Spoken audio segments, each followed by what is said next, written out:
पापियों को पाप से, पापियों को पाप से, पापियों को पाप से। श्री भागवत भगवान की है आरती, पापियों को पाप से तारती। श्री भागवत भगवान की है आरती, पापियों को पाप से है तारती।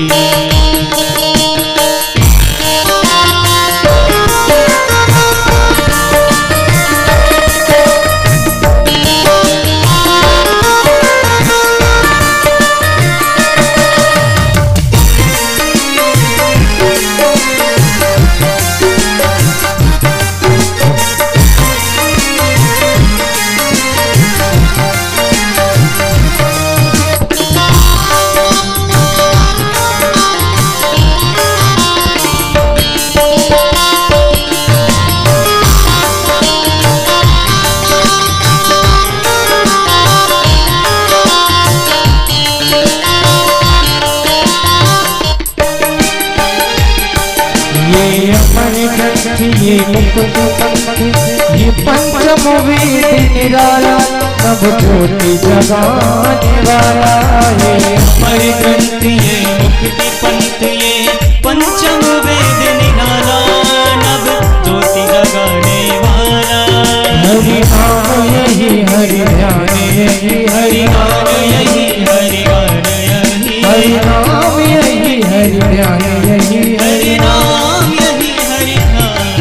सबके मंगल की आरती, पापियों को पाप से तारती। श्री भागवत भगवान की है आरती, पापियों को पाप से है तारती।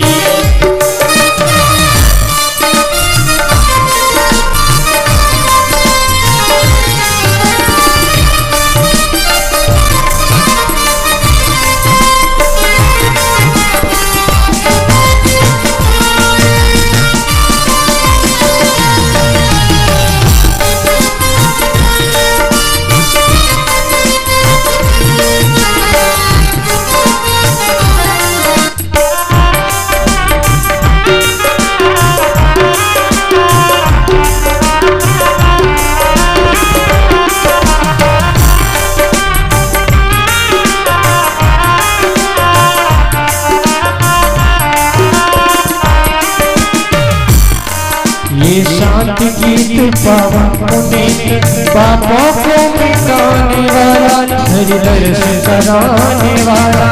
ये शांति गीत पावन पुण्य पापों को मिटाने वाला, हरि दर्श कराने वाला।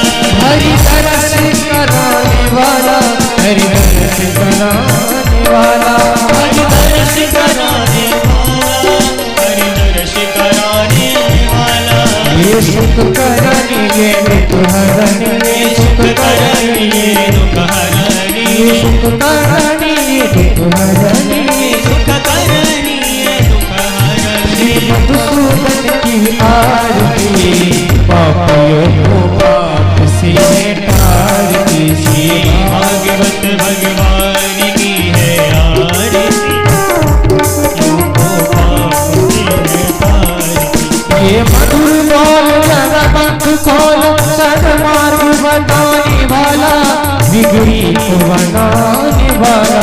ये मधुर बोल जग पंथ खोल, सन्मार्ग दिखाने वाला, भव बिगड़ी बनाने वाला। ये मधुर बोल जग पंथ खोल, सन्मार्ग बताने वाला, बिगड़ी को बनाने वाला।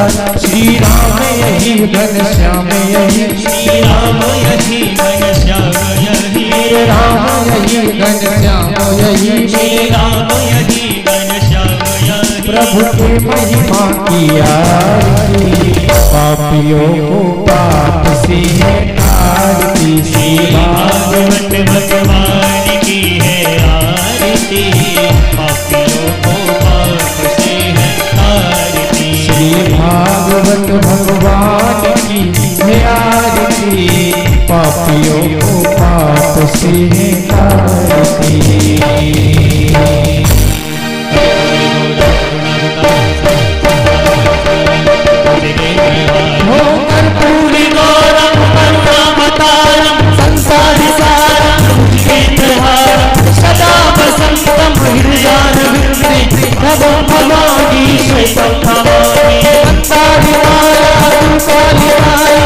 पानी माया तुझसे विद्यापराय कदिगंधराय नमः शिवाय नमः शिवाय।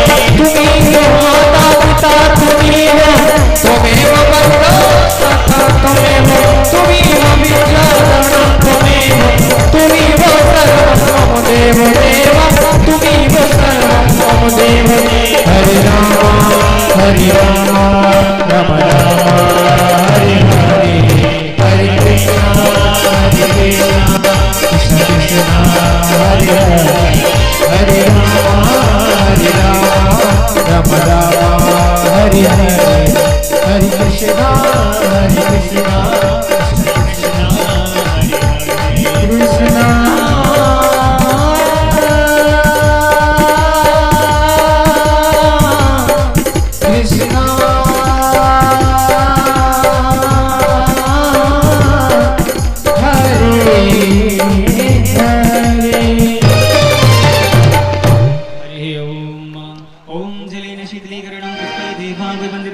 आरोग्यार्थे आत्माभिवन्दनम् हस्तो वृक्षाल्यः मन्त्रपुष्पाञ्जलिः।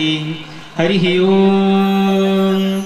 एकदन्ताय विद्महे वक्रतुण्डाय धीमहि तन्नो श्रीदन्तिः प्रचोदयात्। नानासुगन्धिपुष्पाणि यथा कालोद्भवानि च पुष्पाञ्जलिर्मया दत्त्वा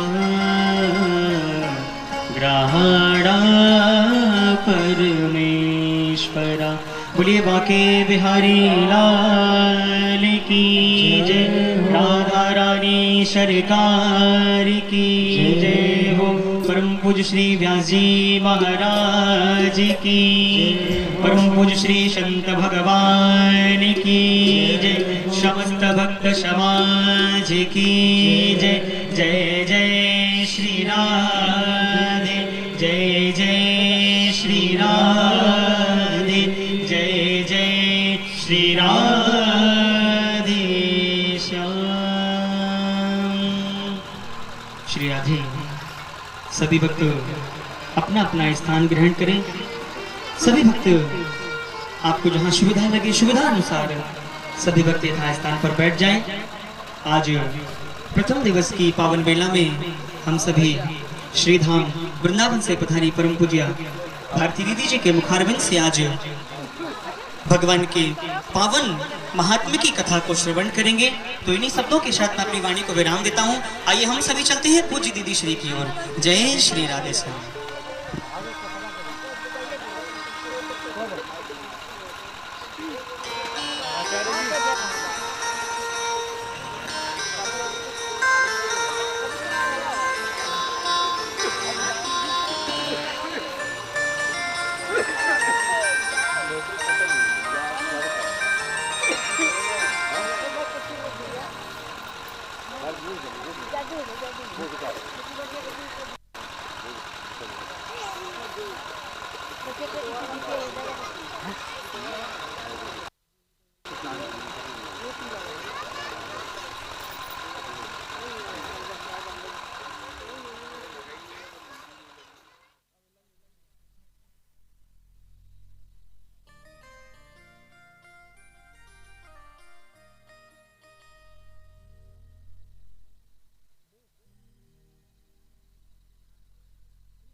राधा श्री राधा राधा श्री राधा राधा श्री राधा राधा श्री राधा राधा श्री राधा राधा श्री राधा राधा श्री राधा राधा श्री राधा राधा श्री राधा राधा श्री राधा राधा राधा श्री राधा श्री राधे राधा राधा श्री राधा श्री राधा जय श्री राधे।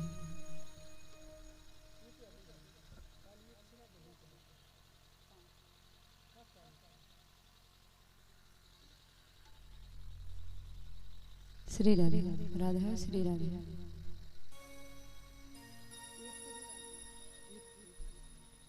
श्री राधे श्री राधे श्री राधे राधे श्री राधे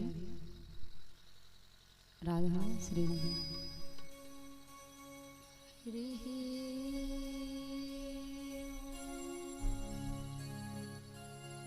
श्री गणेशाय नमः। श्री सरस्वती श्री गुरुचरण कमले नमः।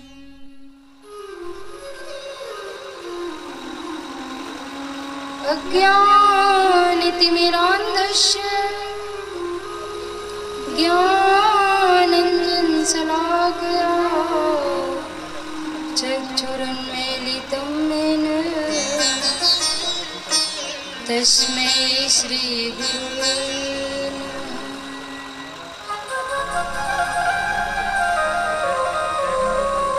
तस्मै श्री गुरुवे नमः। वाञ्छाकल्पितरुभ्यश्च कृपा सिन्धुभ्येव च पतितानां पावनेभ्यो वैष्णवेभ्यो नमो नमः।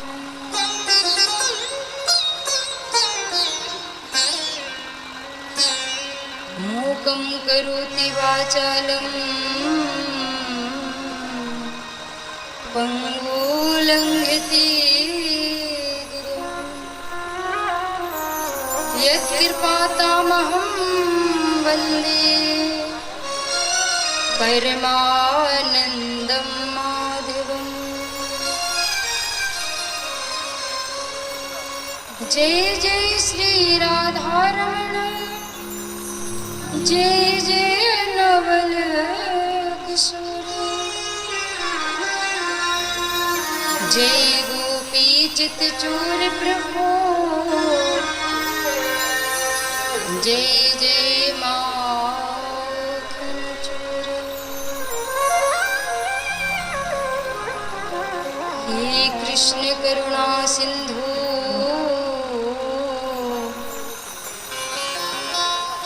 दीन बंधो जगतपते गोपेश गोपिका कांतम श्री राधा कांतम नमोस्तुते। श्री राधा कांतम नमोस्तुते।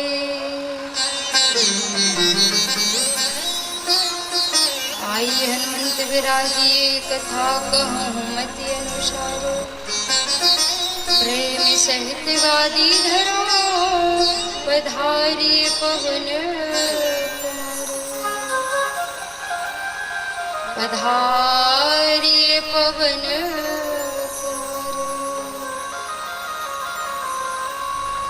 अनंत श्री विभूषित अखिल ब्रह्मांड नायक जगन नियंता परतपर प्रभु श्री राधा माधव के चरणों में प्रणाम करते हुए संत बलवंत श्री हनुमान जी महाराज के चरणों में प्रणाम करते हुए परम पूज्य श्री यमुना रक्षक दल के राष्ट्रीय अध्यक्ष एवं यमुना सेवा धाम के एवं श्री राधा मोहन गौशाला के संचालक परम पूज्य श्री जय कृष्णदास जी महाराज को भी सादर प्रणाम करते हुए यहाँ पर उपस्थित समस्त विप्रवृंद माताओं भाइयों बहनों आप सभी को व्यासपीठ की ओर से सादर जय श्री कृष्णा जय सिया राम। आइए भगवान का 2 मिनट भगवान नाम संकीर्तन करते हैं फिर कथा में प्रवेश करेंगे। हरि शरणम हरि शरणम हरि शरणम हरि शरणम हरि शरणम हरि शरणम हरि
नहीं हूँ ज्ञानी, नहीं हूँ ध्यानी, नहीं योगी, नहीं तो विधि।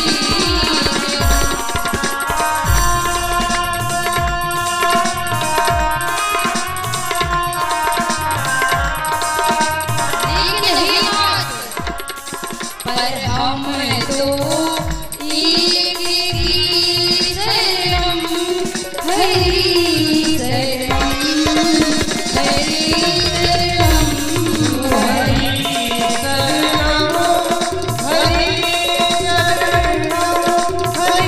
शरणम, हरि शरणम,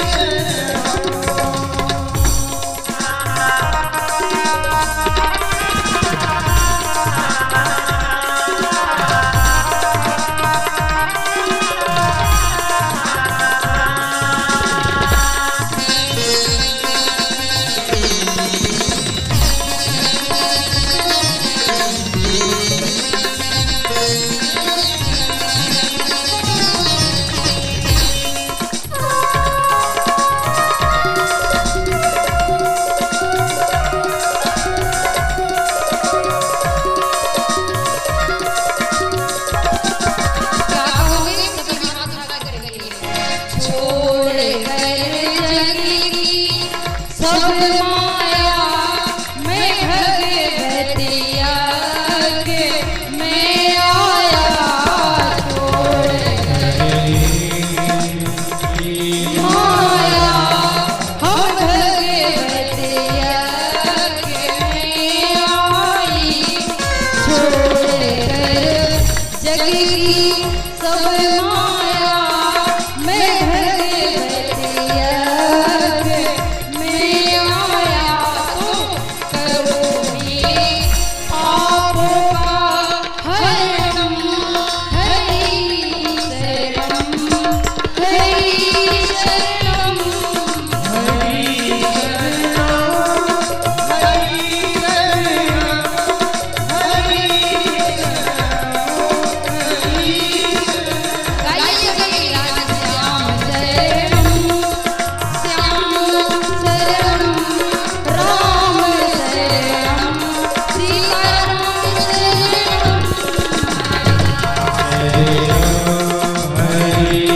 कहिए भगवान से हरि शरणम, हरि शरणम, हरि शरणम, राधे श्याम शरणम, हरि शरणम,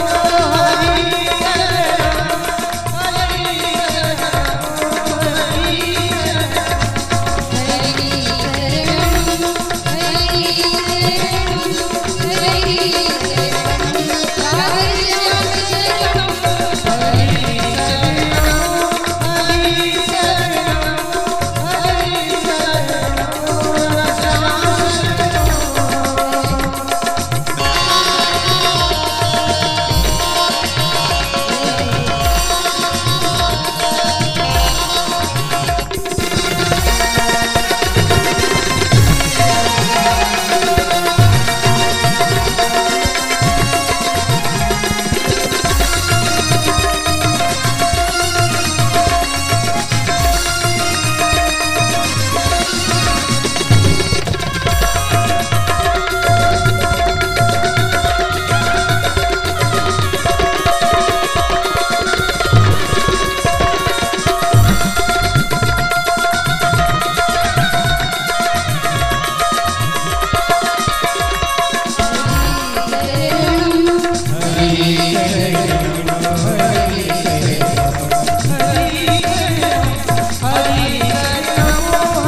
श्रीमद् भागवत महापुराण की जय जय श्री जय जय श्री जय जय श्री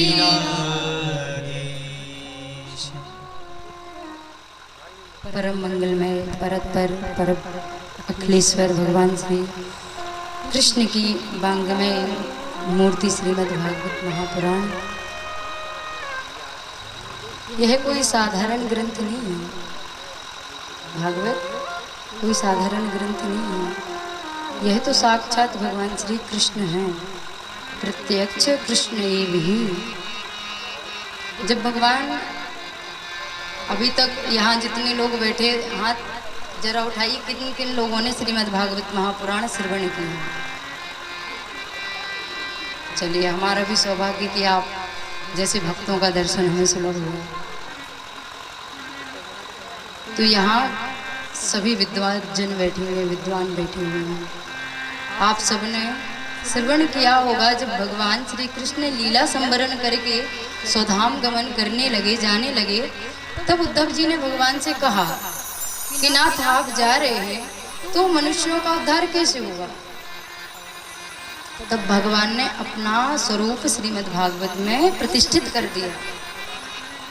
भगवान भागवत, जो ये भागवत है ना, ये भगवान भागवत जी बन गए। तो ये शब्द स्वरूप साक्षात भगवान श्री कृष्ण हैं, जो कली काल में हम आप सबको अपना बनाने के लिए, अपनी ओर खींचने के लिए भागवत के रूप में हमें प्राप्त होते हैं। और जिनने श्रवण नहीं किया तो आज श्रवण कर रही हो आप सब। जो भी छोटे छोटे बच्चे, उन सब ने श्रवण नहीं किया होगा।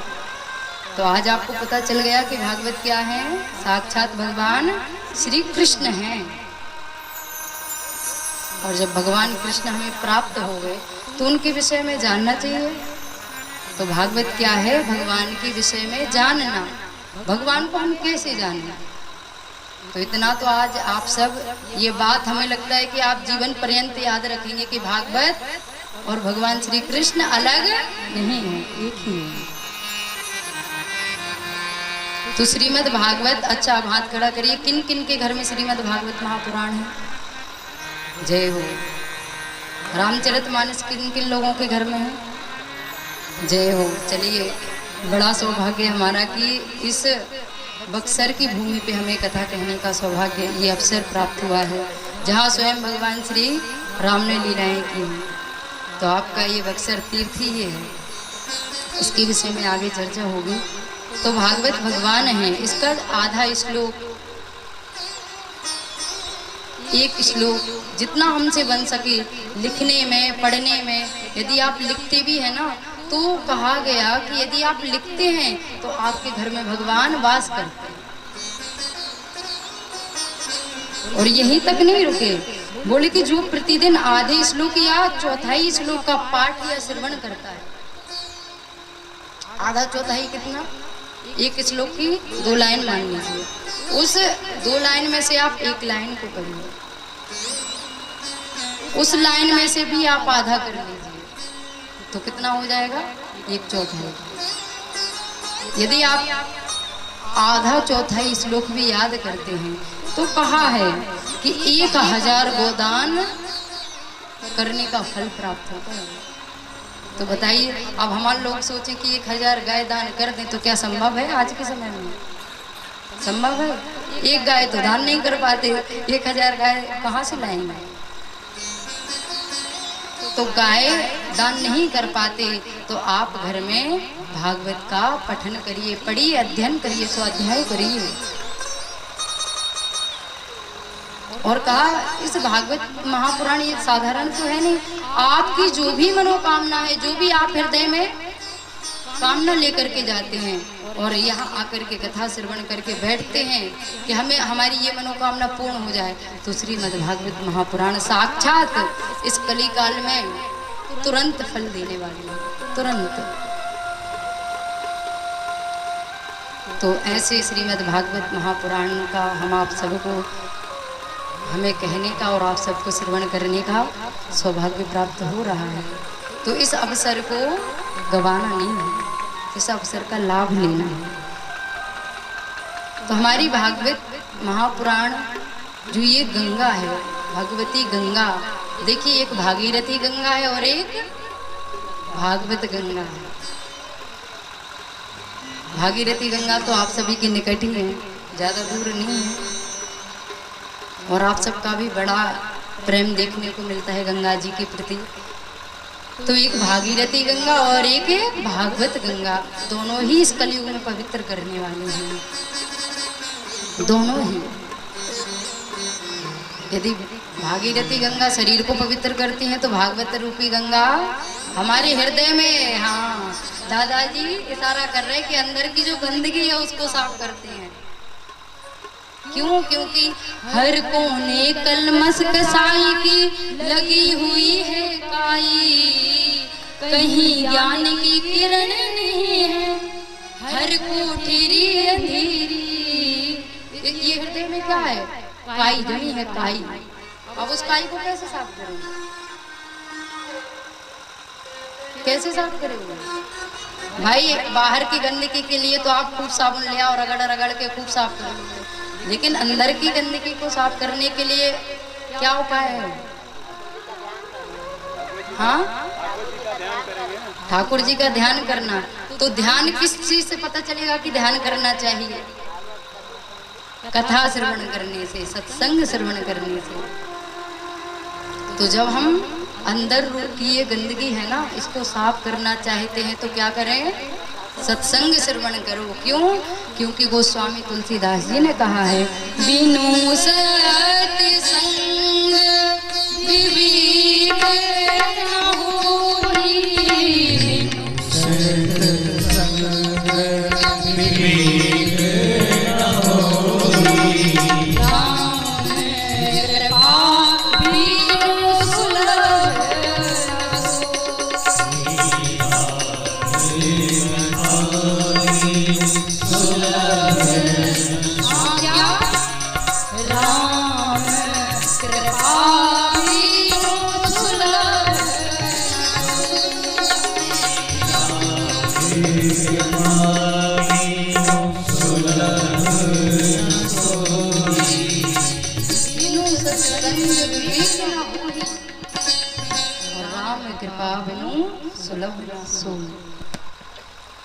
तो सत्संग आप सबको प्राप्त हो गया।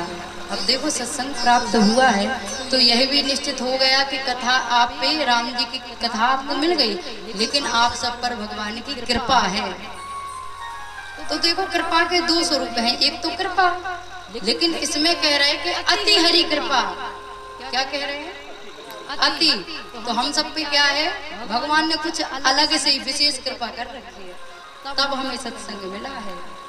नहीं तो इसी भागवत में कहा गया है, जन्मांतरे भवेत पुण्यम तदा भागवतम लभेत। अनेकों करोड़ों जन्मों का पुण्य जब संचय होता है ना, एकत्रित होता है, तब भागवत प्राप्त होते हैं।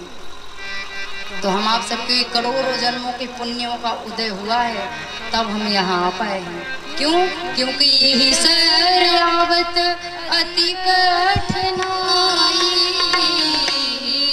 शरावत अति कठिनाई। ये जो भगवान के अनुग्रह है ना, ये जो कथा है, सत्संग है, यहाँ आने में बहुत कठिनाई है। क्यों? ग्रह कारज नाना जंजाला। बोले क्यों कठिन है? बोले जो ये संसार के जंजाल है ना, इनसे निकलना कोई हंसी खेल नहीं, कोई हंसी खेल नहीं है। अब बताओ, गोस्वामी तुलसीदास जी ने कह दिया जंजाल, और जंजाल आप जानते हो, वो धागे को आप लो, ठीक है, धागा गिट्टी को, और उसको आप उलझा दो। अब आप कितने ही प्रयास कर लो, यदि एक बार उलझ जाएगी ना तो सुलझा नहीं सकते हो। सुलझा दोगे? गांठ पे गांठ, गांठ पे गांठ लगती जाती है। तो यदि आप प्रयत्न करोगे ना जंजाल से निकलने का, फिर भी निकल नहीं सकते। तो ये भगवान ने कृपा कर दी है कि तुम नहीं निकल पा रहे थे, लेकिन हम अति हरि कृपा के माध्यम से तुम्हें सत्संग में भेज रहे हैं, और तुम जाओ इस सत्संग का लाभ प्राप्त करो। तो ऐसी श्रीमद् भागवत रूपी गंगा हम आप सबको सुलभ हुई हैं, जिसमें देखिए जब तक संसार के व्यवहार में, संसार में हम रहेंगे, तब तक पाप बनते रहेंगे। तब तक पाप बनता रहता है। लेकिन जिस दिन हम भगवान की शरण हो जाते हैं उस दिन हमारे पाप कट जाते हैं।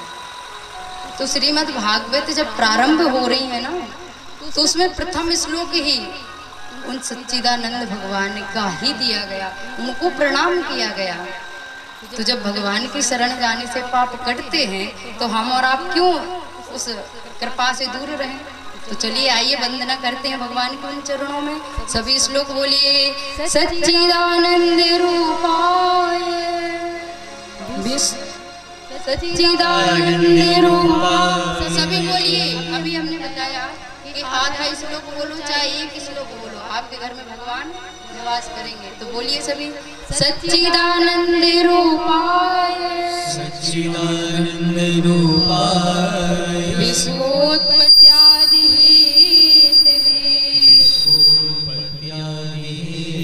बोलिए सभी। विश्वोत्पत्त्यादि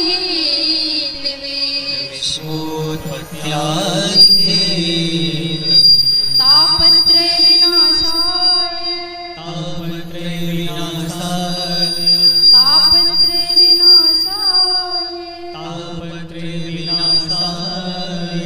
श्री कृष्णाय वयं नमः। श्री कृष्णाय वयं नमः। यहाँ भगवान को प्रणाम किया गया। भगवान कैसे हैं? सच्चिदानंद स्वरूप हैं। सत्य, चित्त और आनंद स्वरूप। सत्य क्या है? सत्य अंदर है, सत्य धर्म है। सत्य धर्म है, लेकिन सत्य धर्म है। लेकिन आप सब रामचरितमानस का अध्ययन करते हैं, वो स्वामी तुलसीदास जी ने क्या कहा? धर्म है न दूसर सत्य समाना, आगम निगम पुराण बखाना। क्या है धर्म? सत्य ही धर्म है और धर्म ही सत्य है। फिर एक जगह और चौपाई आई है। कौन सी आई है? परहित सरिस धर्म ने भाई, पर पीड़ा सम नहीं कहा गया ना। तो हमें क्या समझना है? पहले सत्य को समझना है। जिस दिन हम सत्य को समझ जाएंगे उस दिन धर्म को समझ जाएंगे, और जिस दिन धर्म को समझ गए उस दिन भगवान को समझ गए, जिस दिन सत्य को समझ गए। आज देखो तो व्यवहार में प्राय हम आप सभी झूठ बोलते हैं, झूठ का आश्रय लेते हैं ना। अच्छा, यहाँ कितने लोग बैठे हैं जो सत्य बोलते हैं? कभी जीवन में झूठ नहीं बोला? हाथ खड़ा करो।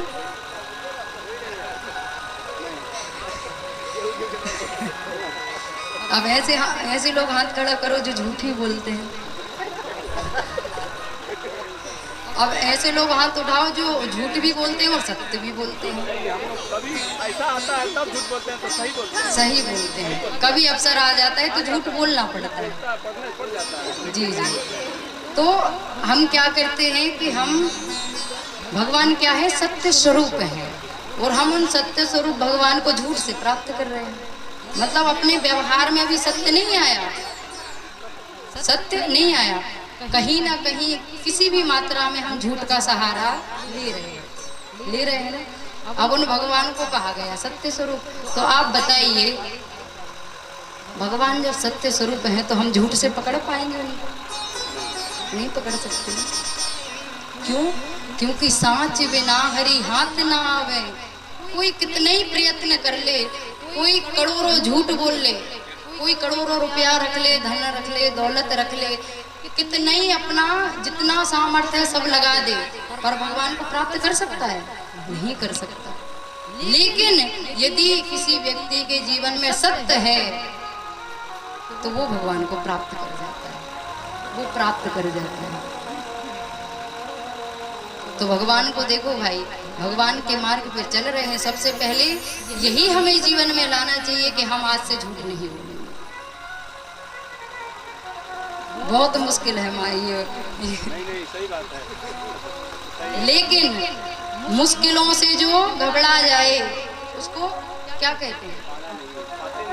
हैं? पाते नहीं है जो वो पात्र ही नहीं है।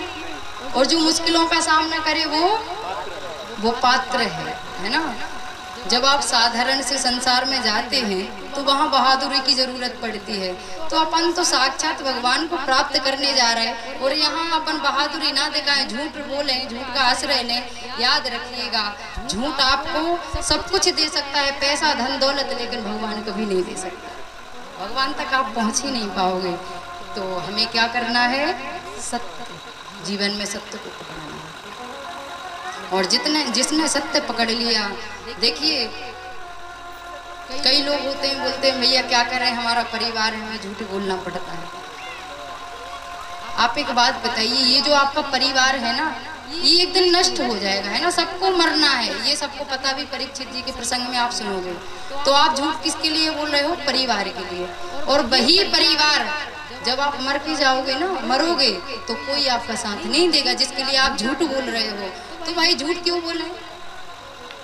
यही तो समझना है सत्संग में कि हम जिनके लिए झूठ बोल रहे हैं वो हमारे अपने नहीं हैं। कई महल तो ऐसे वीरा हुए और कई वीरानी चमन हो गई।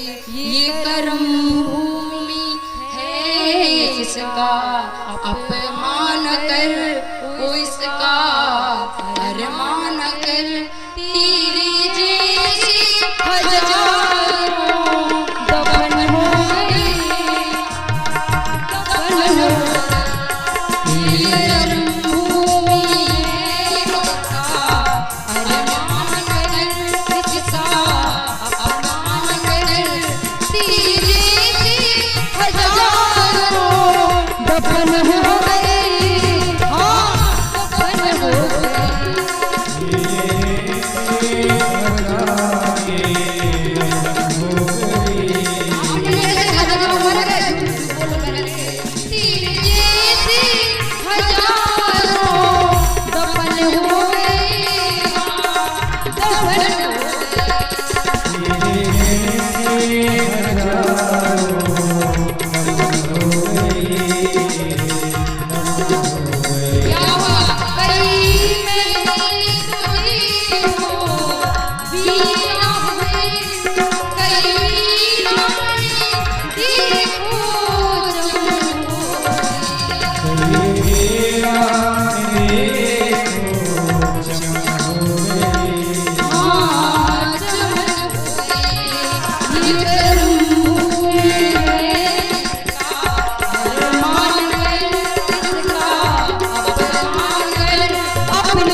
कई राजा महाराजा थे जिनके महल बने हुए थे, और आज आप महलों में जाकर के देखिए खंडहर पड़े हुए हैं, बड़े हैं ना।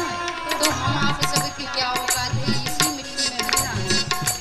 तो प्रण लो यहाँ बैठकर कि आज से हमारे जीवन में सत्य आएगा, और जिस दिन सत्य आ जाएगा उस दिन भगवान आ जाएंगे।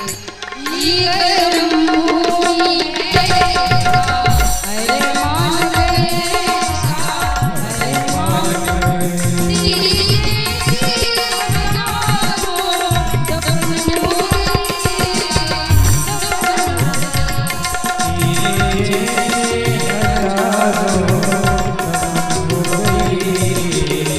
बोलिए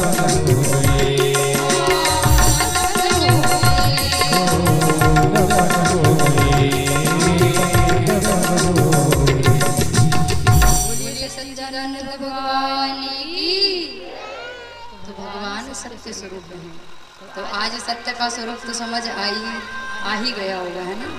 जब तक सत्य नहीं है तब तक सब बातें झूठी हैं, थोतली हैं। फालतू ज्ञान बघारने से कुछ नहीं होता। जब तक हमारे जीवन में ज्ञान नहीं आया, समझो सत्य नहीं आया तो कुछ नहीं आया। दूसरा स्वरूप भगवान का बताया, परमात्मा का स्वरूप क्या बताया? सत्य, दूसरा चित। भगवान चित स्वरूप है।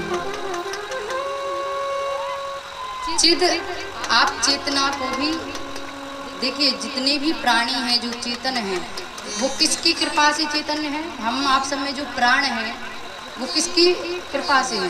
भगवान की, भगवत कृपा से, है ना। भगवान ने हमें चेतना जो दी है, जो हम क्रियाकरण कर रहे हैं, वो चेतना किसने प्रदान की? भगवान ने। ऐसे ही प्रत्येक जीव संसार में जो दिखाई दे रहे हैं ना, उन सभी को चैतन्य किसने बनाया? भगवान ने। और जिस दिन इस शरीर से ये चेतना चली जाती है तो क्या बोलते हैं कि महाराज चले गए, खत्म हो गए। जिस दिन ये प्राण निकल गए, ये चेतना चली गई, कुछ नहीं बचा। तो वो भगवान चैतन्य स्वरूप हैं। तो ये अपन जो देख रहे हैं ना मनुष्य, ये तो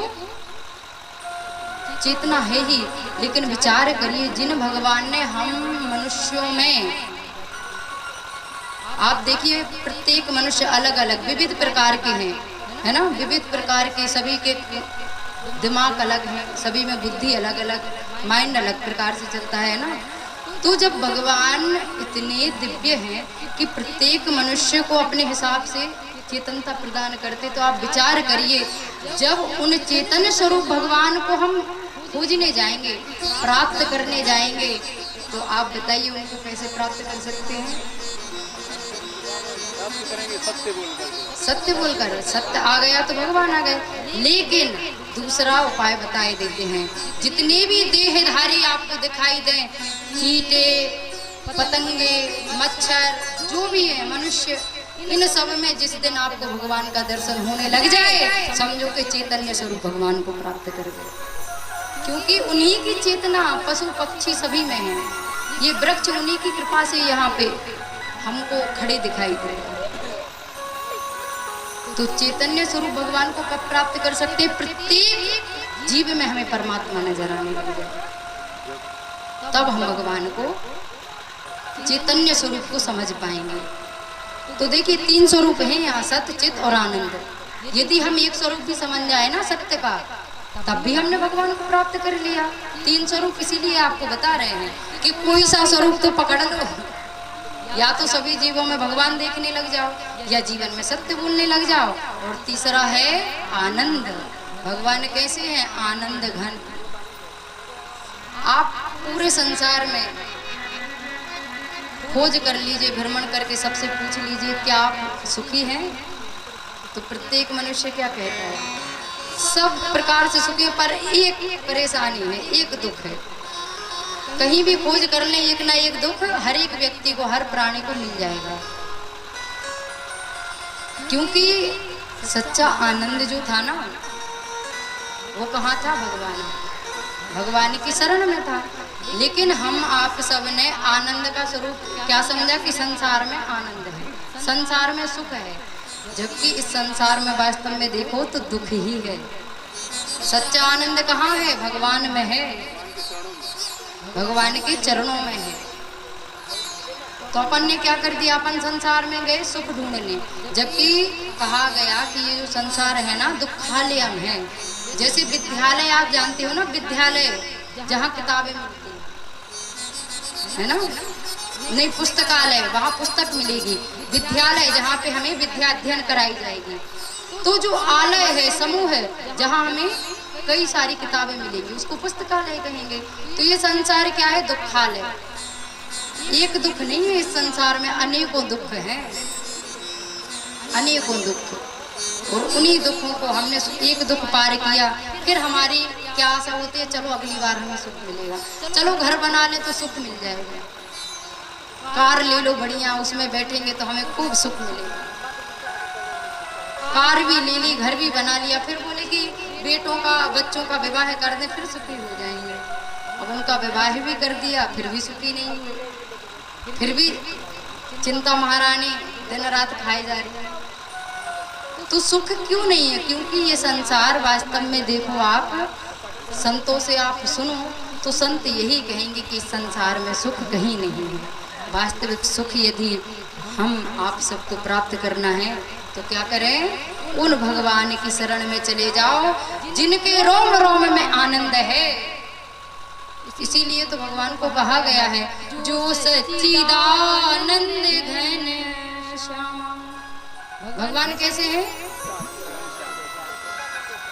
आनंद है उनके चरणों में। देखिए, हर एक शब्द का पर्यायवाची मिल जाएगा, है ना, और विपरीत शब्द मिल जाएगा, ठीक है। लेकिन आनंद का पर्यायवाची शब्द खोजने जाओ तो उसका बढ़ के ही मिलेगा। क्या मिलेगा?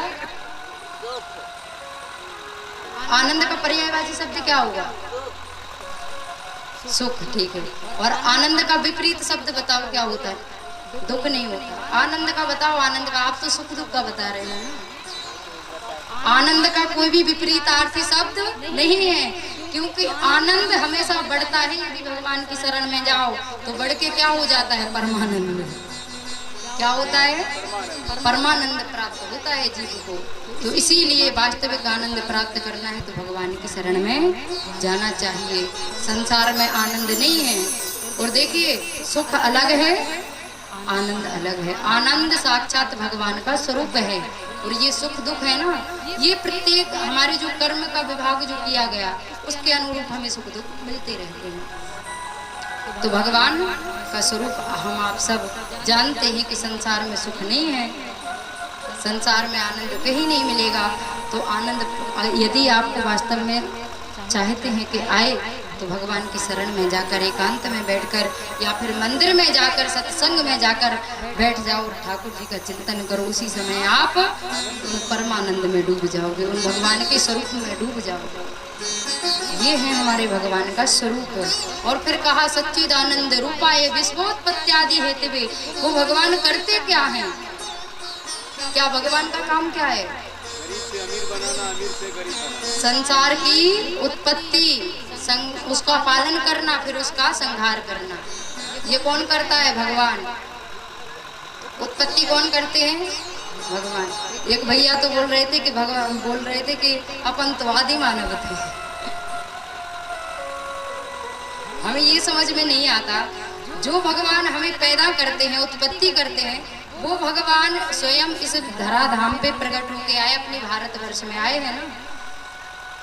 तो जब भगवान मनुष्य स्वरूप में आए, पहले से ही हमारे शास्त्रों में दिया गया है कि राम जी मनुष्य शरीर धारण करके आए, तो हमें ये समझ में नहीं आता कि आजकल के नौजवान अपने आप को आदि मानव कहाँ से समझ लेते।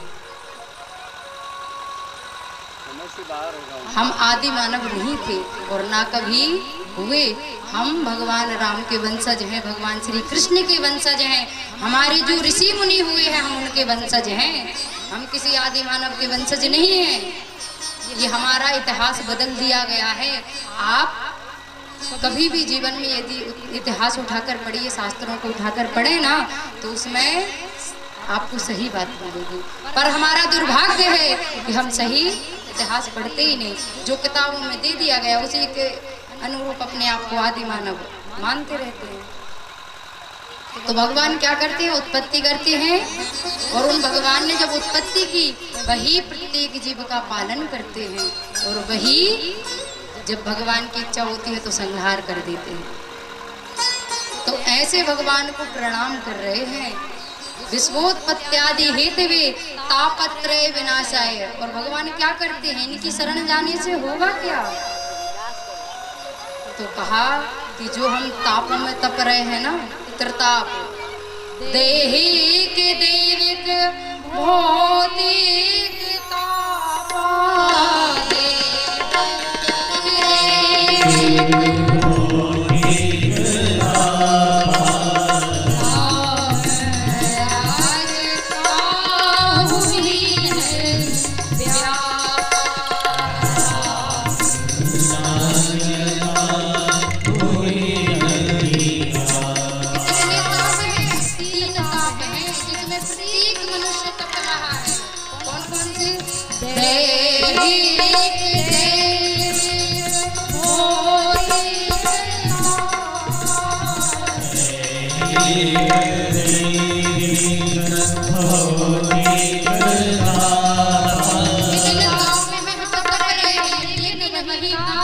जब हम भगवान की शरण में जाते हैं ना तो कहा राम राज पाहुई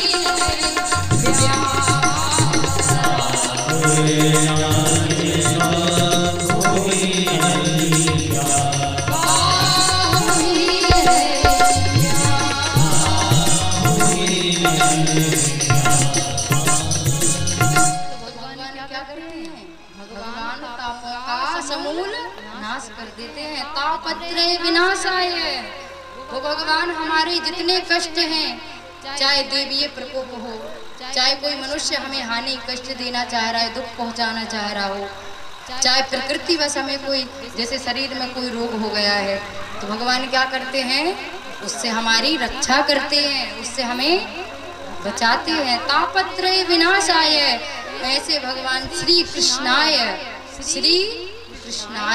भयम नमः, ऐसे भगवान को हम आप सब प्रणाम करते हैं। और यहाँ देखिए श्री शब्द जो आया है वो हमारी श्री किशोरी जी के लिए आया है, श्री राधा रानी के लिए आया है, क्योंकि भगवान श्री कृष्ण किशोरी जी के बिना, राधा के बिना श्याम आधा, क्या है, राधा के बिना श्याम आधा, कहते राधे श्याम, जन्म जन्म के भाग्य जगा दे एक राधा का नाम। अब देखिए भजन गाने का समय है नहीं, तो भजन तो आज नहीं गाएंगे, कल श्रवण कराएंगे, क्योंकि आज अपन को धुंधकारी की कथा श्रवण करनी है, तो हमें कहना है।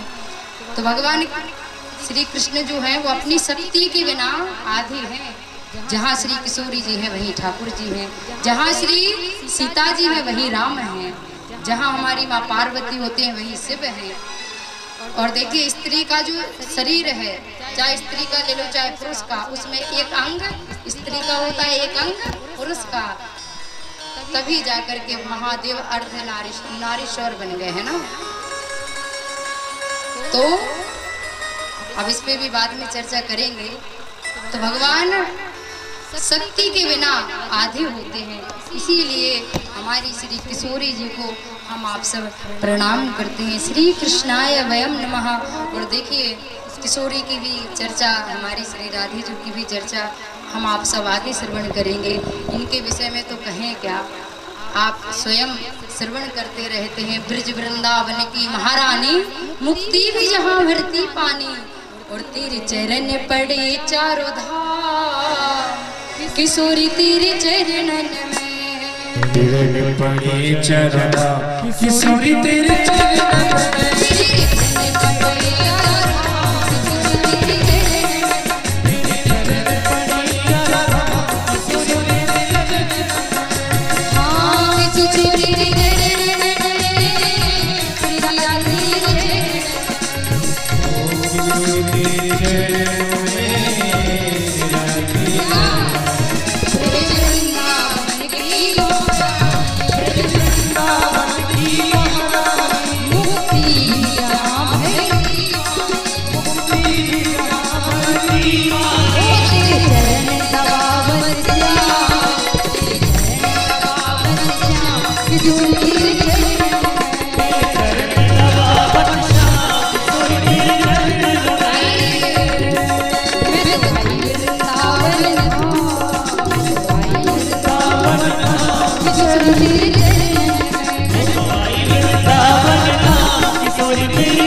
ऐसे काम नहीं चलेगा। आप सब जोरदार जयकारा लगाए अगर हमारे श्री जी ठाकुर जी को भी पता चले कि इस गांव के जो भक्तगण बैठे हुए हैं वो हमें बुला रहे हैं। सभी जोरदार जयकारा लगाओ। बोलिए वृंदावन बिहारी लाल की जय। तो ऐसे जय जय श्री राधे। आज तो लेट हो गया, कल 12 बजे से 4 बजे तक कथा शुरू होगी। बहुत लोगों को गाय भैंस धोने के लिए छपटाए हुए हैं, तो थोड़ा धैर्य रखिए। संध्या का समय हो गया है, बस आधे घंटे में ही सुना। आधा घंटा क्या भाई, आधा घंटा रखिएगा आप लोग? हैं? हैं? हैं? चलिए बोल रहे हैं, चले दीजिए। आधा घंटा में धुंधकारी की कथा हो जाएगी। ये भागवत कथा आप सुन रहे हैं और धुंधकारी कथा सुनना बहुत जरूरी है। सब लोग सुने। वैसे एक प्रेत जो संसार में घूम गए, गोकर्ण जी और उसको मुक्ति नहीं मिली, और भागवत कथा के माध्यम से वो लोक को चला गया, भगवान के लोक को। ये प्रसंग है हमारे बीच में। हमारे यहाँ के नवनिर्वाचित मुखिया विनोद जी सभी हैं। तालियों के साथ इनका अभिवादन करिए। और इनकी पंचायत में कथा हो रही है, आए हैं, इनका हम स्वागत करते हैं, क्योंकि हमने इनका भी स्वागत नहीं किया जब से चुनाव जीते हैं। तो हम सभी जोरदार तालियों के साथ इनका भी अभिवादन करते हुए सभी लोग।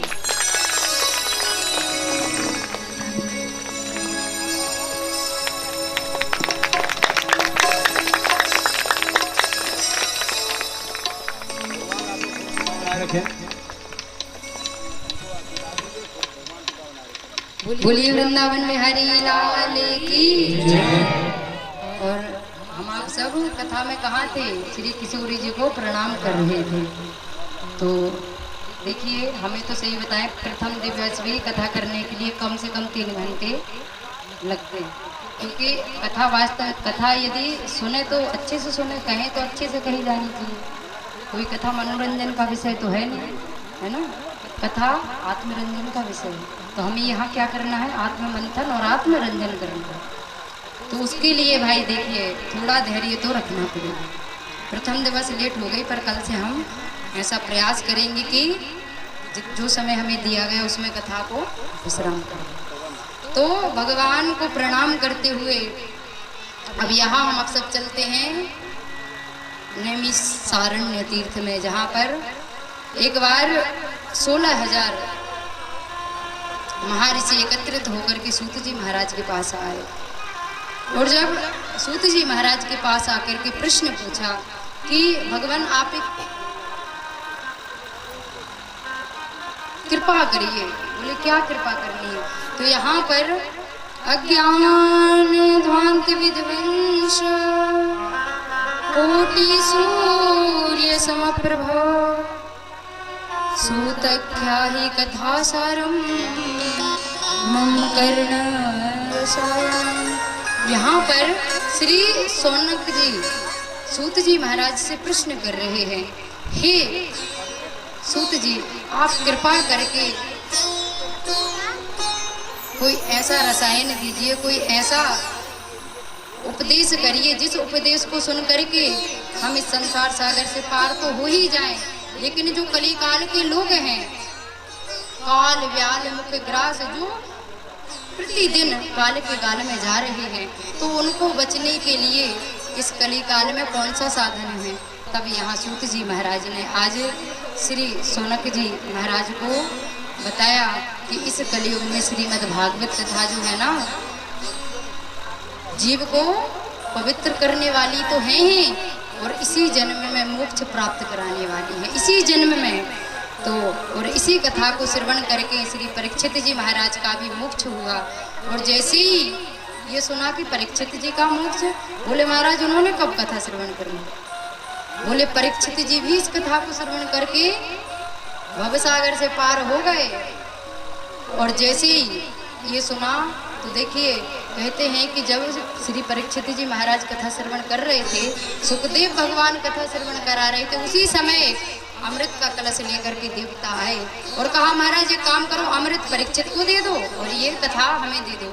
तब यहाँ सुखदेव भगवान ने देवताओं का उपहास कर दिया, मजाक उड़ा दिया कि अरे देवताओं तुम शुरू से ही स्वार्थी तो हो ही, लेकिन एक जगह इंद्र को क्या कहा गया रामचरितमानस में, कुत्ता है ना, कहा गया है ना, एक जगह पढ़ के देखिएगा। तो सुखदेव जी समझ गए कि जो वास्तव में कथा का अधिकारी है वो परीक्षित है, देवता नहीं है। ये कथा देखिए देवताओं को भी दुर्लभ है। आज यहाँ सुखदेव भगवान ने देवताओं को लौटा दिया और वो कथा परीक्षित जी को सुनाई। और परीक्षित जी ने जैसे ही श्रवण किया उद्धार हो गया। तो यह देख करके श्री ब्रह्मा जी को बड़ा आश्चर्य हुआ और जाकर सत्य लोक में तराजू पर जब सभी साधनों को तोला गया ना, तब भागवत सभी वेदांतों में भारी पड़ी, भारी। ऊपर तो सभी साधन हो गए लेकिन भागवत भारी पड़ गई। क्यों? क्योंकि भागवत जैसा शास्त्र इस कलयुग में पवित्र करने के लिए और कोई नहीं है।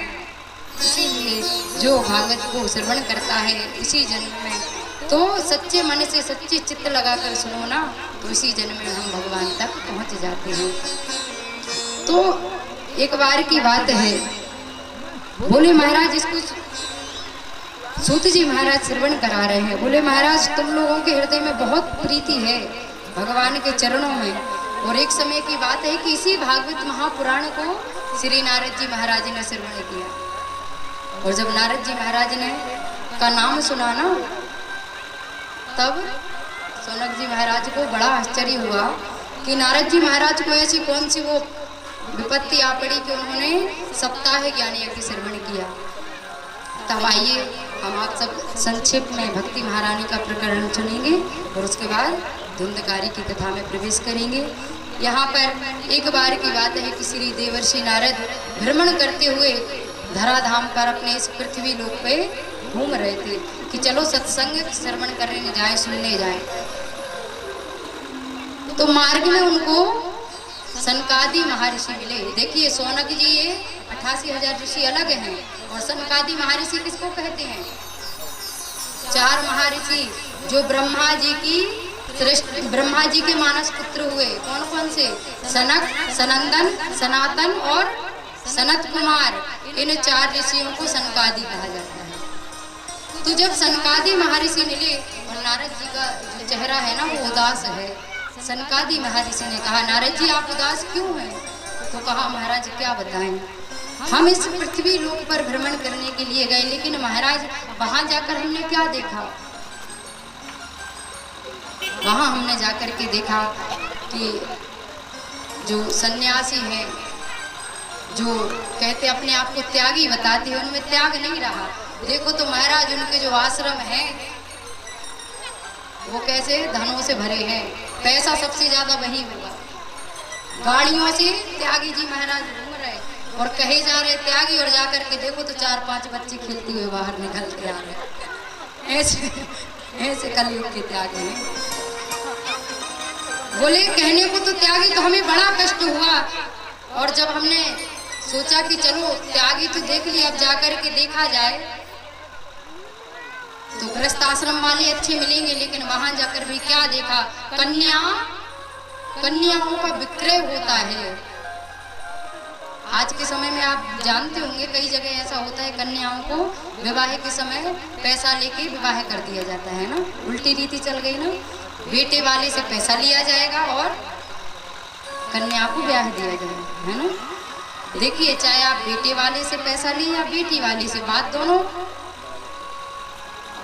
बेकार है।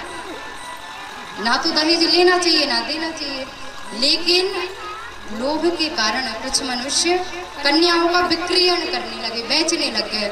और इतना ही नहीं, जब गृहस्थाश्रम में जाकर के देखा तो घर में किसकी चलती है? माताओं की चलती है, माताओं की चलती है। और सलाह लेने के लिए किसको बुलाया जाएगा घर में? बोले भैया सलाह तो हम अपने साले हिसाब से लेंगे। घर में वृद्ध माँ बाप हैं, उनसे सलाह नहीं ली जाएगी। घर में भाई हैं, बड़े भाई हैं, उनसे सलाह नहीं ली जाएगी। सलाह किनसे ली जाती है आज के समय में? बोले भैया साले साहब को बुलाओ, साली जी को बुलाओ, उनके बगैर कोई काम नहीं करेंगे। और एक हमारे ब्रज में कहावत है कि दीवार बिगाड़े आरो और घर बिगाड़े सारो। घर को बिगाड़ देते हैं साले साहब, ये कहावत है, हम नहीं कहते ऐसा, पर यदि कहावत है तो कुछ तो सच्चाई होगी। तो जब आकर के देखा ना तो अपना गृहस्थाश्रम, देखिए गृहस्थाश्रम के विषय में हम बाद में समझाएंगे, लेकिन कुछ लोगों के दिमाग में यही है कि जैसे हम गृहस्थाश्रम में चले गए तो हमें छूट मिल गई, है ना, कि मतलब मानो हमें छूट मिल गई है, हम कुछ भी कर सकते हैं। तो ऐसा नहीं है, गृहस्थ आश्रम में भी नियम हैं। गृहस्थ आश्रम में सबसे ज्यादा नियम बताए गए हैं, और यदि हम उन नियमों के अनुसार नहीं चलते तो नरक में जाना पड़ता है। इसीलिए जो नियम शास्त्रों में बताए हैं उनके अनुसार हमें चलना चाहिए। नियम जो बताए हैं ना उनके अनुसार चलना चाहिए। तो महाराज आज नारद जी बड़े दुखी हुए, और दुखी होकर के अब इन्होंने सोचा कि चलो पृथ्वी पे घूम लिया, थोड़ा तीर्थों में भ्रमण करें। जब तीर्थों में गए, काशी गए, पुष्कर गए, सभी जगह भ्रमण किया, कहीं पर श्री नारद जी महाराज को शांति नहीं मिली। लेकिन जब वृंदावन में आए तो वृंदावन तो भाई अभी भी आप जाकर देखो, भक्ति महारानी नृत्य करती है। वृंदावन में जैसे ही पहुंची तो वहां एक युवती बैठी हुई है और उसकी गोद में 2 वृद्ध पड़े हुए हैं, और उसके चारों ओर कुछ माताएं बैठी हुई हैं। वो युवती रो रही है, और जब अपने आंखों से अश्रुपात कर रही है ना, तो जो माताएं बैठी हैं वो पंखा झल रही हैं, हवा कर रही हैं। नारद जी ने सोचा यहाँ माताएं बैठी हैं, साधुओं का क्या काम। नारद जी महाराज लौट के जाने लगे, तभी भक्ति महारानी ने कहा, हो साधु क्षणम तिष्ठ। साधु रुकिए, हे संत भगवान रुकिए जरा। बोले क्या बात है देवी? बोले आप हमारे दुख को दूर करिए।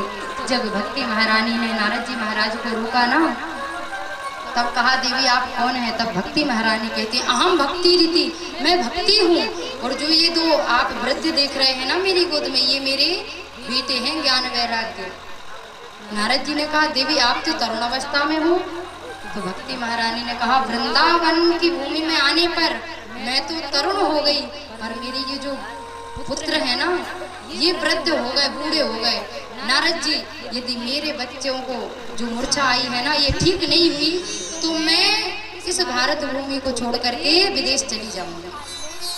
तब नारद जी ने कहा देवी आप विदेश मत जाइए। आज यहाँ नारद जी ने प्रयत्न किया, कानों में वेदों का पाठ किया, पर श्री ज्ञान वैराग्य जागृत नहीं हुए, उठे नहीं। गीता जी का पाठ किया तो थोड़ी सी चेतना आई, हिले डुले, लेकिन ज्ञान वैराग्य खड़े नहीं हो पाए, उसी अवस्था में पड़े हैं। तब आज यहाँ नारद जी ने कहा देवी आप दुखी मत होइए, कैसे भी करके मैं आपके कष्ट को दूर करूंगा और आप श्री कृष्ण की प्रिय हो, इसीलिए भारत भूमि को छोड़कर मत जाइए। और आज नारद जी महाराज उद्यम करने के लिए, ज्ञान वैराग्य को जागृत करने के लिए चल पड़े। और जब चल पड़े ना तब रास्ते में कौन मिल गया? यही सनकादि महर्षि। हे ऋषियों, मैं जैसे ही वहां से चला ना आकाशवाणी हुई कि नारद जी सत्कर्म करिए, तो हम सत्कर्म की खोज में यहाँ भ्रमण कर रहे हैं। बताइए सनकादि महर्षि वह सत्कर्म क्या है? आज नारद जी ने सनकादि महर्षियों से प्रश्न कर दिया, मेरी चिंता होने का, उदास होने का क्या कारण है? भक्ति महारानी कष्ट में है और उनका कष्ट दूर करने के लिए सत्कर्म करना पड़ेगा। आज यहाँ श्री सनकादि महर्षि ने कहा, नारद जी आप भागवत जी का सप्ताह श्रवण करिए, उससे ज्ञान वैराग्य जागृत हो जाएंगे। आज यहाँ पर श्री सनकादि महर्षि भागवत कथा कहने को बैठे और नारद जी महाराज श्रवण करने को बैठे। और देखिए जैसे ही कथा श्रवण करने को बैठे ना, तैसे ही कथा के बीच में, जब कथा के 2-3 दिन हुए ना, तैसे ही ज्ञान वैराग्य भक्ति महारानी सहित उसी कथा पांडाल में प्रकट हो गए और नृत्य करने लगे, आकर के नाचने लगे। श्री कृष्ण गोविंद हरे मुरारी नाथेति नामानि मुहुर्वदन्ति।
आकर के और नृत्य करने लगी।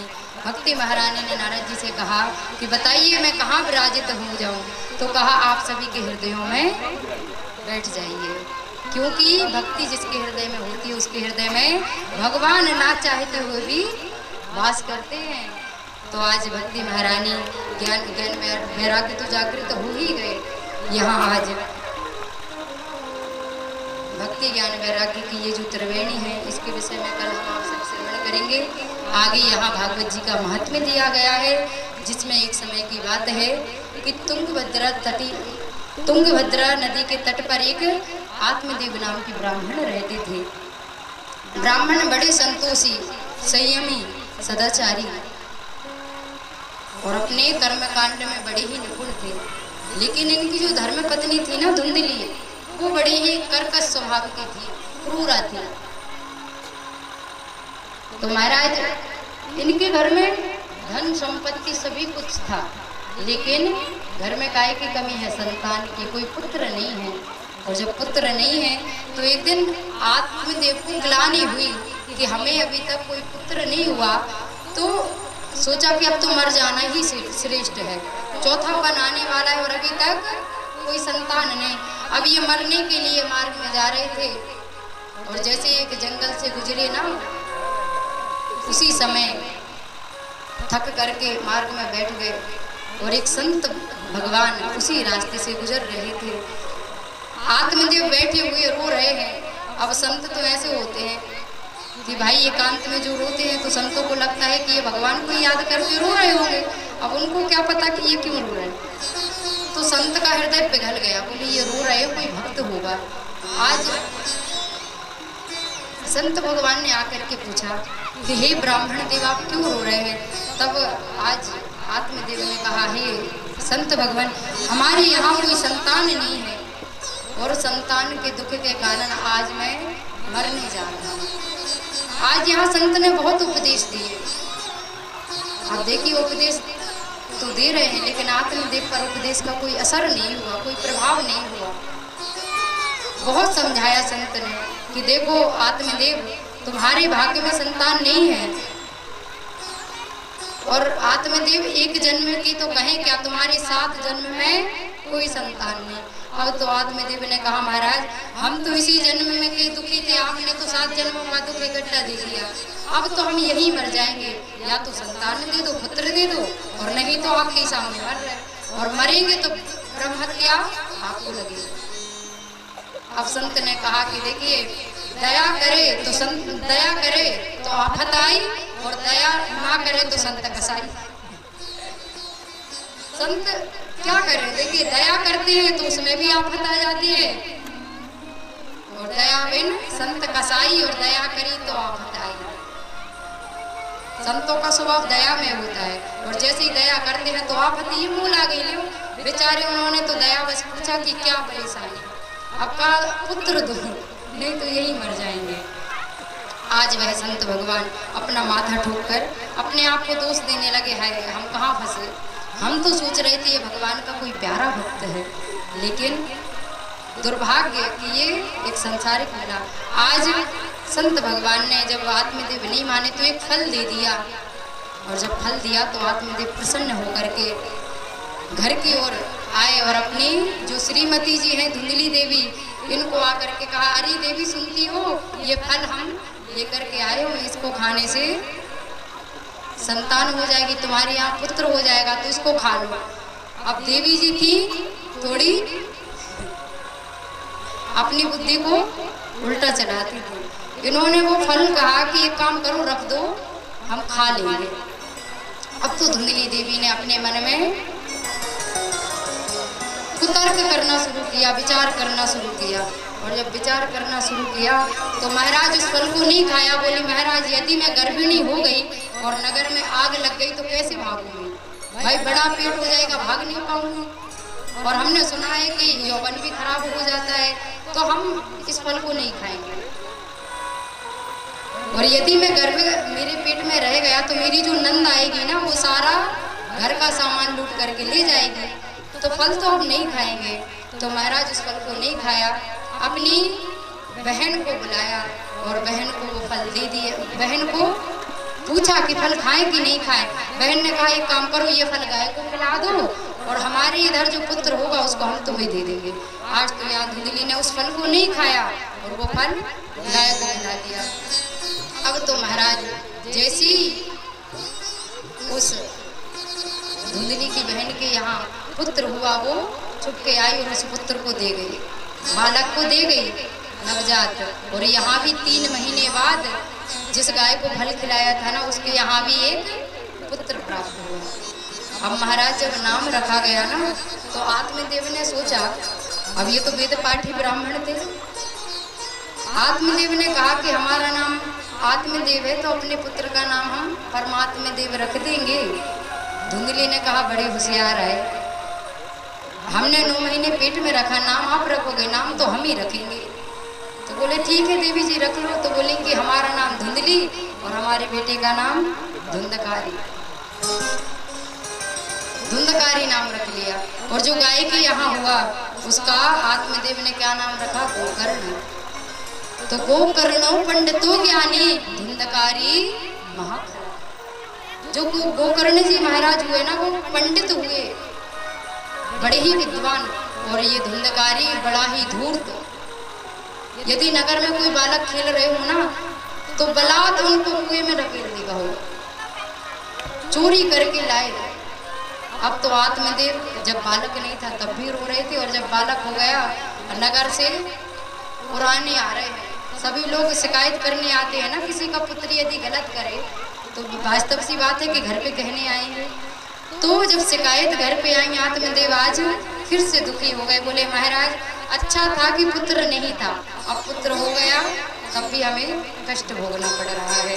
और देखिए हम शास्त्रों में एक बात आई है, किसी प्रतिष्ठित व्यक्ति के परिवार में यदि कोई गलत कर्म करने वाला व्यक्ति हो ना, तो उस सम्मानित व्यक्ति को पल पल मरना पड़ता है यदि उसके परिवार वाले कुछ गलत कर्म कर जाते हैं।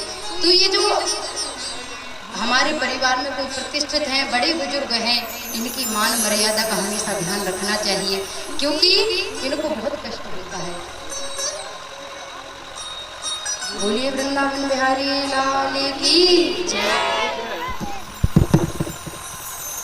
बिहार सरकार के मोदी मंत्री रहे भी संतोष निराला जी, पूर्व मंत्री बिहार सरकार के, और हम लोग के यहाँ के विधायक भी दो बार रहे, फिर मिनिस्टर भी बने। सभी लोग तालियों के साथ इनका भी अभिवादन करते हुए आप सब नगरवासी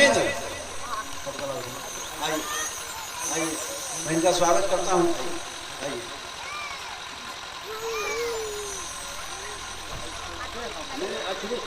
नहीं तो कथा तो आपको सुननी ही है।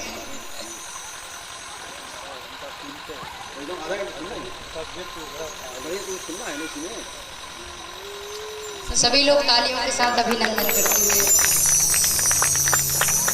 जय सिया राम, जय सिया राम, जय सिया राम।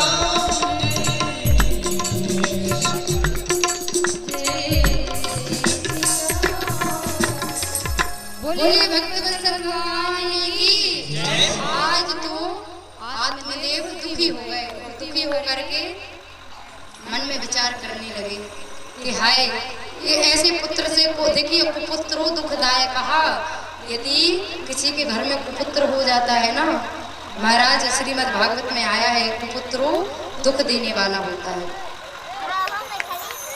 आज यहाँ आत्मदेव को पुनः दुख हुआ, कष्ट हुआ। और देखिए अभी आप ऋषभदेव भगवान का प्रसंग सुनेंगे, उसमें भी एक जगह आया है, नहीं नाभि जी महाराज के प्रसंग में आप श्रवण करेंगे। जब आप प्रियव्रत महाराज का एवं मुक्तानपाद महाराज जी का वंशावली वर्णन सुनेंगे ना, उसमें जब अंग हुआ है, अंग राजा हुआ है भागवत जी में, अंग महाराज के यहाँ जब बैन हुए तब वहां पर आया है भागवत जी के प्रसंग में कि उन्होंने कहा है कि वो गृहस्थ आश्रम वालों ने बहुत पुण्य किया होगा। किसने? जिनके यहाँ पुत्र नहीं है, जिनके यहाँ पुत्र नहीं है, उन्होंने अवश्य ही पूर्व जन्म में कोई पुण्य किया होगा। तो देखिए जिसके यहाँ पुत्र नहीं है वो अपने आप को भाग्यशाली समझना, और जिसके यहाँ बेटी हो वो अपने आप को भाग्यशाली समझो कि बेटियां हैं, और पुत्र नहीं है तो खुशी मनाओ, क्योंकि पुत्रों दुखदायक का सबसे बड़ा कष्ट होता है उस समय जब हमारे घर में, हमारे वंश में कुल का जो चिराग होता है वही कुल में कलंक लगाने वाला। आज आत्मदेव आत्मग्लानि हुई, तब यहाँ पर गोकर्ण जी महाराज ने आकर के पिताजी को समझाया, पिताजी आप जो ये अस्थि देह मांस का ये जो शरीर है ना, इसको अपना मान बैठे हो, इसमें मैं पना कर रखा है। पिताजी जब तक आप इस शरीर में, इस देह, इस गेह में ये मैं मेरापन नहीं छोड़ोगे ना, तब तक आप सुख दुख के द्वंद्वों से मुक्त नहीं हो सकते। तो पिताजी सबसे पहले तो आप इस शरीर को अपना मानना बंद करो, क्योंकि ये शरीर तो एक दिन नष्ट हो जाएगा। और इस शरीर में है क्या? अस्थि मांस मज्जा के ढेर पर चढ़ा हुआ है चाम। अब इसके विषय में भी कल वर्णन कर देंगे, आज समय नहीं है। इस शरीर में कुछ नहीं है, बस यदि ये खाल हटा कर देखी जाए ना तो अंदर क्या मिलेगा? नाड़ियाँ मिलेंगी, मांस मिलेगा, जिसको देखने का तक मन नहीं करेगा। पिताजी आप इस शरीर में ममता क्यों कर रहे हो? इस ममता को त्याग दो और जाकर के सर्वम त्यागत्वा वनम ब्रजः, आप वन में जाकर के भजन करिए। क्यों? क्योंकि कहा ना चेन्द्रस्य सुख किश्चिन ना सुख चक्रवर्ती न सुख मस्ति विरक्तस्य मुनि एकांत जीव न। सबसे बड़ा सुख कहा गया जो सन्यासी है उसको। आज आत्मदेव को समझाया, पिताजी आपने मेरापन छोड़ के पुत्र को अपना ना मानो, भगवान को अपना मान लो, और जिस समय आप भगवान का ध्यान लगाओगे उसी समय आप इस संसार सागर से पार हो जाओगे। आज आत्मदेव को श्री गोकर्ण जी महाराज ने उपदेश दिया। श्री आत्मदेव गए वन में जाकर के भगवान का भजन करते करते अपने प्राणों को त्याग दिया। यहाँ धुंधली महारानी जो थी, गोकर्ण तो चोरी करता था और आज माँ से आकर के बोला कि धन दो, और जब माता ने धन नहीं दिया तब माता को बहुत मारा। तो धुंधली ने भी रात्रि में जाकर के और कुएं में अपने प्राणों को त्याग दिया। अब श्री गोकर्ण जी महाराज ने सोचा हम अकेले ही बचे हैं, तो गोकर्ण जी महाराज भी भजन करने के लिए निकल पड़े। धुंधकारी अकेला बचा और 5 वेश्याओं को घर में ले आया। और जब 5 वेश्याओं को घर में लाया ना, तो वेश्याओं को तो धन की आवश्यकता होती है। तुरंत वेश्याओं के संसर्ग में आने से एक राजा के यहाँ चोरी करने के लिए गया और बहुत सारा धन लूट करके लाया। वेश्याओं ने आपस में विचार किया कि देखो ये चोरी तो कर लाया, लेकिन राजा को यदि पता चल गया कि हमारे लिए धन लूट के लाता है तो इसके साथ साथ हम भी मरेंगे। आज यहाँ पर वेश्याओं ने रात्रि में धुंधकारी को सो रहा था उसी अवस्था में बांध करके और धधकते हुए अंगारे ला करके मुंह में भर दिए। और आज यहाँ जो धुंधकारी है ना, तड़प तड़प करके यहाँ पर मर गया। और जैसे ही मरा तो प्रेत बन गया। और जब प्रेत बन गया, अब गोकर्ण जी महाराज को यात्रा कर रहे थे, उसी समय पता चला कि मेरा भाई मर गया है। तो गया जी ने श्राद्ध किया और तीर्थों का भ्रमण करते हुए जैसे ही घर में आए कुछ दिन बाद, तो अपने घर में विश्राम कर रहे थे। उसी समय ये जो धुंधकारी है, कहीं ये भैंसे को रूप में प्रकट हो जाए, कहीं भयंकर शब्द बोलने लग जाए। आज गोकर्ण जी ने जल अभिमंत्रित करके और जैसे ही छोड़ा, बता तू कौन है बोल, तो बोल पड़ा अहम भ्रातोस्मि, मैं तुम्हारा भाई धुंधकारी हूँ। तो बोले अरे भैया तुम्हारा तो श्राद्ध हम गया जी में करा है, तुम यहाँ कैसे? तब धुंधकारी ने कहा भैया आप एक गया श्राद्ध नहीं, हजारों गया श्राद्ध कर दो, फिर भी मेरे जैसे पापियों का उद्धार होने वाला नहीं है। आज यहाँ कहा भैया आप कोई ऐसा उपाय करो कि जिससे मैं इस प्रेत योनि से मुक्त हो जाऊं। धुंधकारी को आज श्री गोकर्ण जी महाराज ने कहा भैया अभी तुम जाओ, मैं प्रातः काल तुम्हारे लिए कुछ उपाय करता हूँ, कुछ साधन। और जैसे ही प्रातः काल हुआ, स्नान करके सूर्य देव का आराधन किया और सूर्य देव ने श्री गोकर्ण जी से कहा कि आप श्रीमद् भागवत महापुराण का आयोजन करिए और श्रीमद् भागवत सप्ताह ज्ञान यज्ञ से ये धुंधकारी प्रेत योनि से मुक्त हो जाएगा। और उसी समय श्री गोकर्ण जी महाराज आज कथा कहने बैठ गए और समस्त नगरवासी और धुंधकारी को एक बांस में प्रतिष्ठित कर दिया। गोकर्ण जी ने 7 गांठ का बांस और कथा कहना प्रारंभ किया। प्रथम दिवस प्रथम गांठ, द्वितीय दिवस दूसरी गांठ, ऐसे करके 7 दिनों में 7 ही गांठें चटक गई, फूट गई। और अंतिम दिन यह धुंधकारी प्रेत योनि से मुक्त होकर के दिव्य स्वरूप प्राप्त करके और भगवान के परम धाम जाने लगा। विमान आया, तब सभी नगरवासियों को आश्चर्य हुआ कि कथा तो हमने भी श्रवण करी है, लेकिन सिर्फ धुंधकारी का ही मोक्ष क्यों हुआ? तब कहा कि श्रवण भेद से, क्या सुनना, सुनने में भेद हो गया। जितनी चित्त लगाकर मन लगाकर धुंधकारी ने श्रवण की ना, उतनी और किसी ने नहीं की। तब नगरवासियों ने पुनः गोकर्ण जी से प्रार्थना की कि आप पुनः कथा का आयोजन करो। तो पुनः श्री गोकर्ण जी महाराज कथा कहने बैठ गए। सभी नगरवासी कथा श्रवण करने और गोकर्ण जी बोल रहे, धुंधकारी तो भगवान के धाम चला गया और जैसे ही दोबारा कथा का आयोजन हुआ तो समस्त नगरवासियों के लिए भगवान का विमान आया और गोकर्ण जी समेत समस्त नगरवासी भगवान के परम धाम चले गए। बोलिए गोकर्ण जी महाराज की। तो इस जो आपने कथा सुनी इससे क्या शिक्षा मिलती है? भजन करत बिटिया भली और राम विमुख नहीं पूत, मीरा तो बैकुंठ गई धुंधकारी भय भूत राम। भजन करत बिटिया भली, यदि आपके घर में बेटी है और वो भजन करती है तो वो भला है, और यदि बेटा है वो मार्गगामी है, गलत काम करता है। भजन करत बिटिया भली और राम विमुख नहीं पूत, भगवान के विमुख यदि आपके घर में संतान है तो संतान होने का कोई मतलब नहीं है। इससे अच्छा आपके यहाँ संतान ना हो वो श्रेष्ठ है। राम विमुख नहीं पूत और मीरा तो वैकुंठ गई धुंधकारी भय भूत। यदि हमें संतान चाहिए तो मीरा जी जैसी हो, यदि बेटा मिले तो गोकर्ण जैसा मिले, धुंधकारी जैसा ना हो। तो आज की कथा को भगवान के चरणों में समर्पित करते हैं। सभी भगवान के चरणों में आज जिन्होंने कथा श्रवण की तो भगवान के चरणों में अर्पित करो अपने अपने मन से। बोलिए श्री कृष्ण चरणम समर्पण मस्तु। भगवान के चरणों में आज हमने जो सुना है वो आपको समर्पित है। तो आइए भगवान का नाम संकीर्तन, उसके बाद सभी प्रसाद आरती लेकर अपने अपने घर को जाएंगे। मोहि ब्रिज की धूल बना दो लाडली श्री राधे।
कथा को यहीं विराम देते हैं। कल सभी यथा समय यहाँ पर उपस्थित हों। सभी को जय श्री राधे, जय श्री कृष्ण।